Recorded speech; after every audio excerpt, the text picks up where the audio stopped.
to talk about the option on the Octatrack to disconnect patterns from the sequencer. I've got a pretty nice setup here with some guitar, some synth and some Octatrack. And what I'm going to do is give you an overview over the different options you get in the pattern settings. And then I'm just going to show you what I did with those here. Let's go to the Octatrack first, and let's have a look at the pattern settings menu here. You get to this by holding function and then pressing the pattern button. Then first we have a couple of global options here. You can choose whether you want your patterns to be scaled on a per track basis or all of them together. And then there's a couple of options for different chain behaviors when you chain your patterns. But what I really want to talk about is the settings down here for the individual tracks.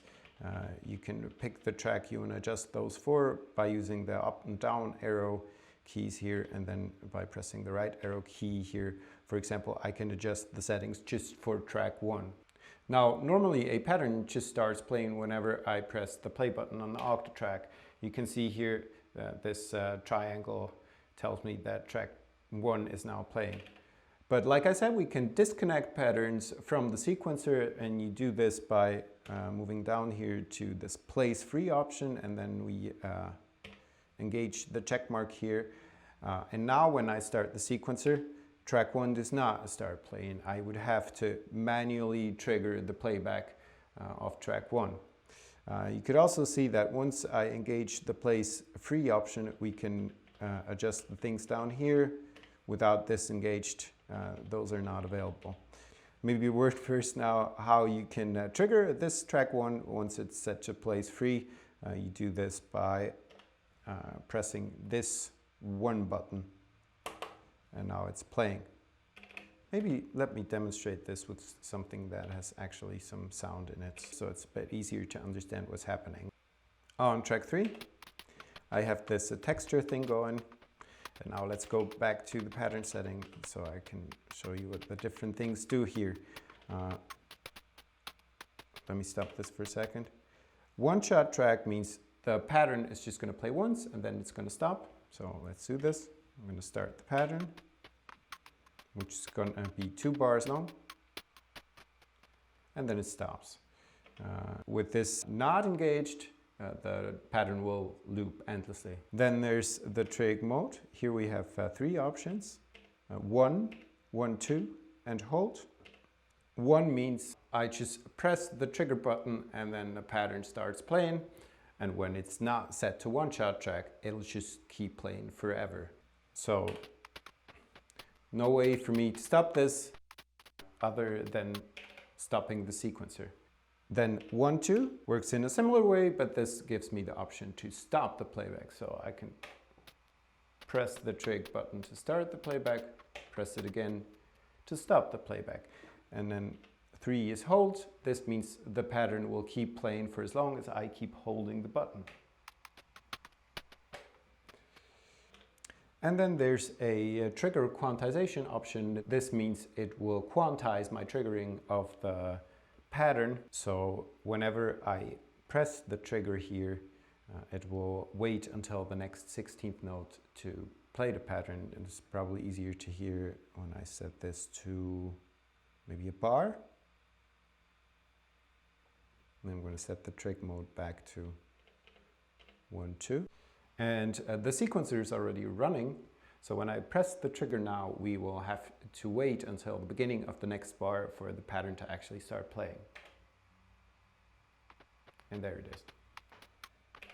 The options here go from 1/16 to 256. And then there's the option for direct triggering, meaning no quantization, and track length. So yeah, that's all there is to say about this. I think once you're in MIDI mode and you go to the pattern settings, you get to do the same thing for all the 8 MIDI tracks. The MIDI tracks get triggered while you're in MIDI mode by pressing buttons 9 to 16. So there should be something in here. This is sending MIDI to the Microfreak. And you get the exact same options here for place free, one-shot track, trig mode, trig quantization. And then there's start silent, which I haven't talked about yet. Let's maybe go back to my track 3, which you're already familiar with. So start this guy. Start silent means when you change a pattern to a pattern associated with a different part, once you change the pattern, should it go silent right away, or should it keep playing until you trigger the sample or the MIDI sequence associated with a new part? So let me demonstrate this also maybe real quick. When this is set to no, and I'm going to go to pattern 2 here, I have a different sample on track 3. So when I change the pattern now, and remember it's set to no right now, this same sample will keep playing until I trigger this pattern 3 on track 1. With this set to yes, the behavior is a little bit different. So once again, the pattern of track 2, I change to pattern 1. And once the pattern changes, the sound gets cut off. So I think that's all the options we get here. So let me talk a little bit on now of how I have things set up here. Like you already saw, I've got a couple of MIDI tracks and a couple of audio tracks here. And then because you only get to trigger the MIDI tracks in the MIDI mode and the audio tracks in audio mode, I set up some external control from the helix on the floor here, which makes it possible for me to trigger both simultaneously without switching back and forth from MIDI to audio mode on the Octatrack. Now the idea here was to kind of build something around this very simple melody idea. I've got this MIDI sequence here on MIDI track 2, which is just this very simple melody. It gets triggered directly, no quantization, and so that makes it very easy for me to just bring it in whenever I, for example, am playing the same thing on the guitar. And then I have kind of a random sequence here.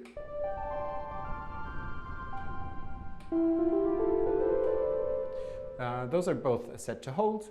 So for as long as I press this button or the foot switch down here,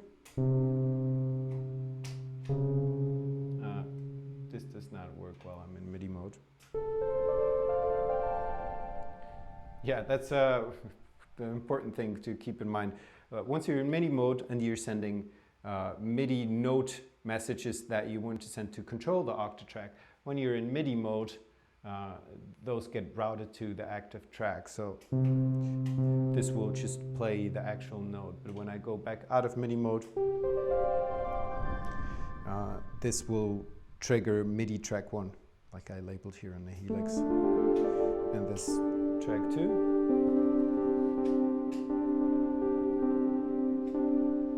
And then on track 3, I have a looping sequence which just plays a random chord every 2 bars.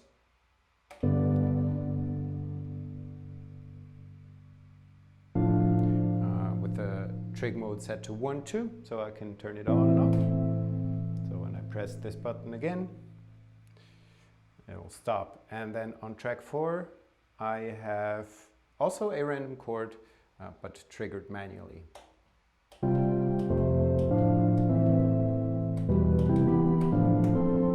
Which is probably my favorite because it's really fun in combination with the guitar.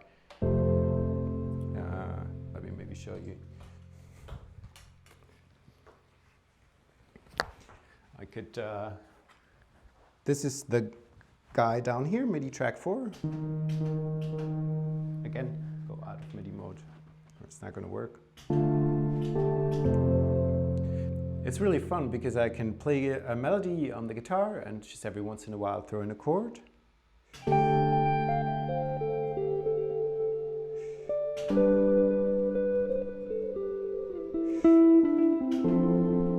Of course it's random and sometimes you get lucky and the note you play on the guitar works nicely with the chord.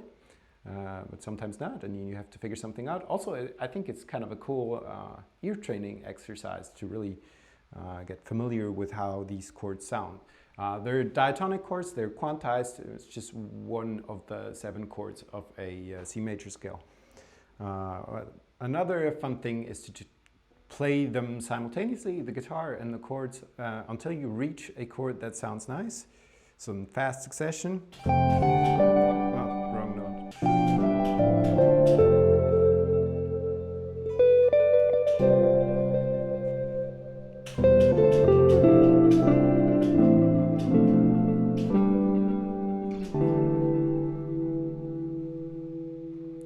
Super nice. And like I already showed you, I've got the texture here.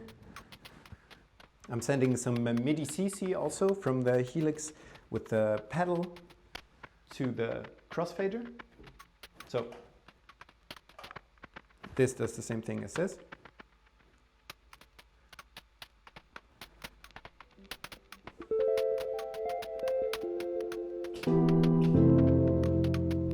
And then also with the directly triggered melody on MIDI track 2, I can easily play along. Or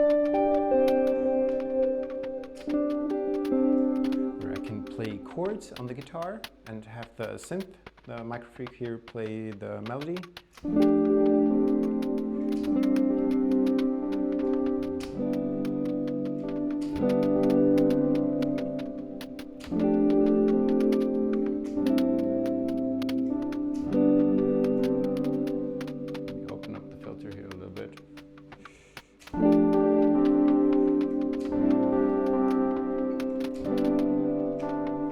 I could morph the whole thing into more of a distinct rhythm. I've got the kick here on track 2.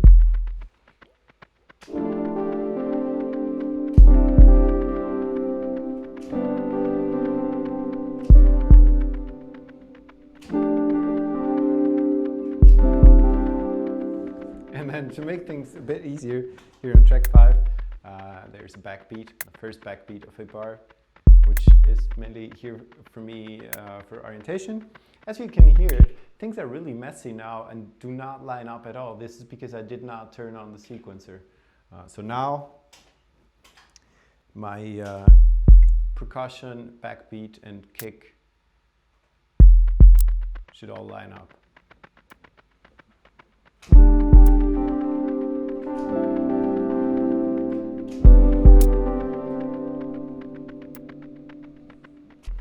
In this melody part, there's a second bar, which I can play when I just keep holding the foot switch.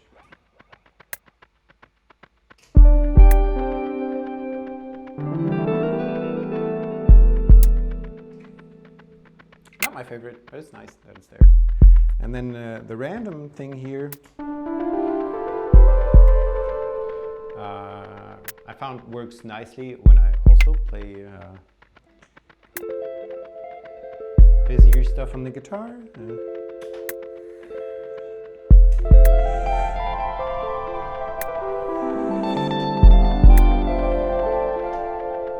Maybe combine this with a random chord sequence.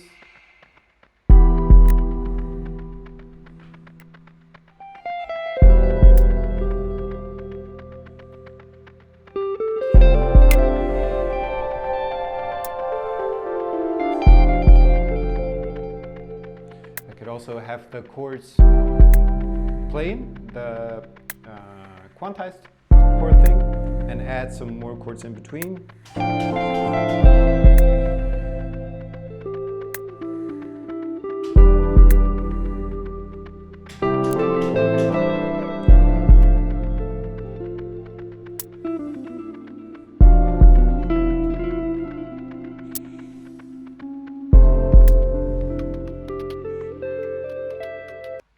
So I hope I could give you some ideas for what to do with this cool feature, and I'm just gonna keep playing here for a little bit because it's really fun. Thanks a lot for watching, and bye bye.